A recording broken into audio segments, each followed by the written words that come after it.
नई दिल्ली के द्वारका स्थित यशोभूमि में पेपर एक्स 2025 का भव्य आगाज हो गया है। 28 देशों के 675 प्रदर्शकों और 33,000 से अधिक विजिटर्स ने हिस्सा लेकर भारतीय पेपर उद्योग की तेजी से बढ़ती ताकत को दुनिया के सामने रखा। इस 4 दिवसीय इवेंट का फोकस है टिकाऊ, तकनीक संचालित और भविष्य उन्मुख पेपर उत्पादन। देश के केंद्रीय राज्य मंत्री श्रीपाद येसो नाइक ने कहा कि भारत का पेपर उद्योग 7 से 8% की वार्षिक वृद्धि के साथ 2030 तक 32 मिलियन टन उत्पादन क्षमता तक पहुंचने वाला है। रिसाइकलिंग, डिजिटलीकरण और नवीकरणीय ऊर्जा की ओर रुख इस सेक्टर को एक मजबूत और पर्यावरण अनुकूल भविष्य की राह दिखा रहा है। Agarwal, president, Indian agro and recycle paper mill association. Sir, सरकार की ओर से पेपर और पल्प सेक्टर के लिए विकास के लिए क्या नई पहल और नीतियां हैं? जितना करना चाहिए था उतना नहीं किया। मेन जीएसटी और कस्टम पे करना चाहिए, उसकी हम सरकार से बार बार रिक्वेस्ट भी कर रहे हैं। पिछले दिनों हमारी फाइनेंस मिनिस्टर श्रीमती सीतारमण से मुलाकात भी हुई और बजट मीटिंग भी हुई, तो अभी तक वो रिस्पॉन्स नहीं है। कुछ सेक्टर में तो उन्होंने कर दिया है, जैसे एग्रो फॉरेस्ट्री अलाउ कर दी, जो पहले हम पेड़ फॉरेस्ट से काटने पड़ते हैं, अब एज ए फार्मर ग्रो कर रहे हैं, उनसे एज ए क्रॉप खरीदते हैं, तो वो इंडिपेंडेंसी फॉरेस्ट पर ख़त्म हो गई। ऐसे कुछ वर्क हुए हैं, जैसे बैम्बू हम इधर तो बैम्बू होता नहीं, सब नॉर्थ ईस्ट से आता है। नॉर्थ ईस्ट से बैम्बू पे सब्सिडी दे दी लाने, क्योंकि ट्रांसपोर्ट 10 रुपये किलो बैठ जाती थी, तो वो सपोर्ट तो मिली है। लेकिन जीएसटी और कस्टम में हमारी डिमांड चल रही सरकार से, वो मिलेगा तो पेपर इंडस्ट्री को बहुत सपोर्ट होगी। कि मैंने आपको पहले ही बताया कि paper industry labour oriented industry है। एक इंडस्ट्री में मिनिमम 2000 आदमी डायरेक्टली जुड़े होते हैं, और रूरल बेस्ड इंडस्ट्री सारी। आप सबसे बड़ा तो सपोर्ट ये आप रोड पिकर्स में जो आप देखते हैं, जो अखबार सड़क पर कागज चुकता, वो भी कम से कम 500 रुपये की मजदूरी करके जाता है। वो 15 रुपये किलो, वो हम जिसे रोड शिप कहते हैं, वो खरीदते हैं।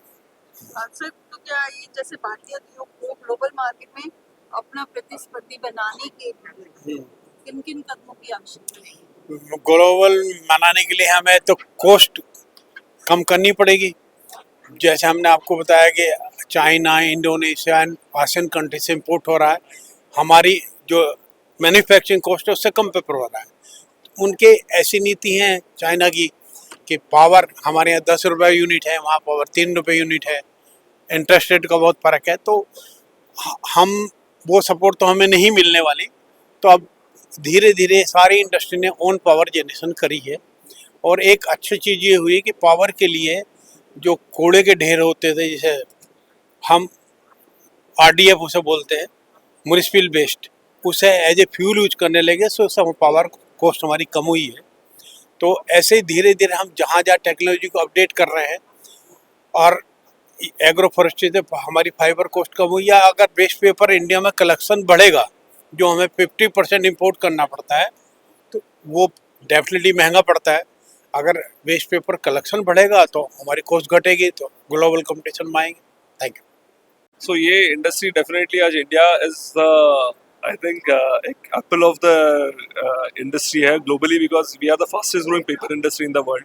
आज अपना जो पेपर कंजम्पशन है, जो हार्डली 15 kg है per capita, globally is at 57 kg, so 4 times of that. तो ये यहाँ पे एक इमेंस पोटेंशियल है पेपर इंडस्ट्री का ग्रोथ। इसीलिए जो आज पेपर एक शो है, जो वर्ल्ड का सबसे बड़ा पेपर इंडस्ट्री का शो है, 700 से ज़्यादा एग्जिबिटर, 25 से ज़्यादा कंट्रीज से एग्जिबिटर्स, विजिटर्स आ रहे हैं, 55 कंट्रीज से आ रहे हैं। तो ये पूरा वर्ल्ड का इस निगाह इंडिया पे लगी हुई है।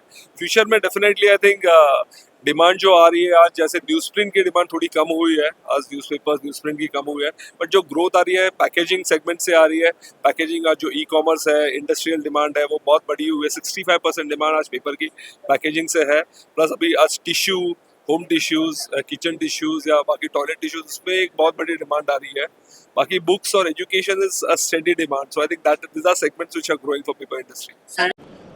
मैं पवन अग्रवाल और मैं इंडियन पेपर मैन्युफैक्चरर्स एसोसिएशन का प्रेसिडेंट हूँ, और मैं मैनेजिंग डायरेक्टर हूँ नैनी पेपर्स लिमिटेड, जो उत्तराखंड बेस्ड है।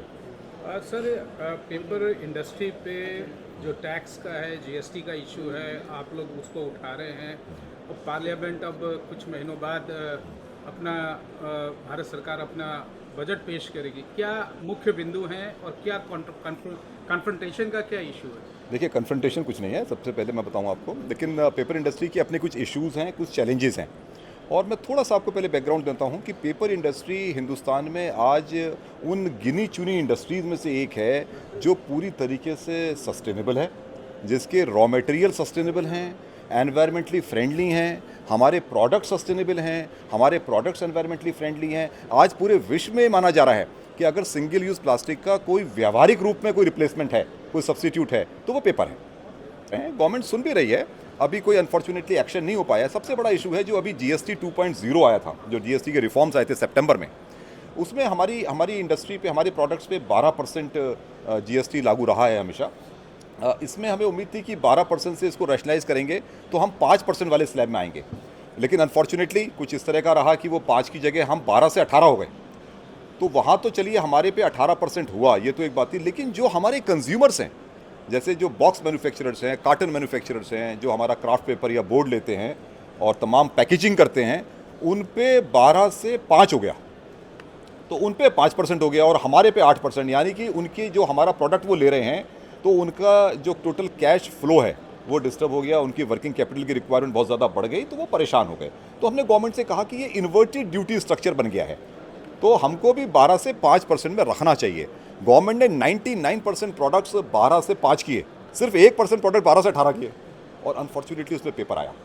जबकि पेपर एक ऐसा प्रोडक्ट है जो पूरी तरीके से, जैसे मैंने कहा, एनवायरमेंटली फ्रेंडली है। हम लोग पोल्यूशन से इतना लड़ रहे हैं, आप सोचिए कि क्या इंडिया का लिटरेसी मिशन बिना पेपर के पूरा हो सकता है? 100% लिटरेसी मिशन की आज हम लोग बात कर रहे हैं। क्लीन इंडिया मिशन पूरा हो सकता है इंडिया का? नहीं हो सकता। सर 2014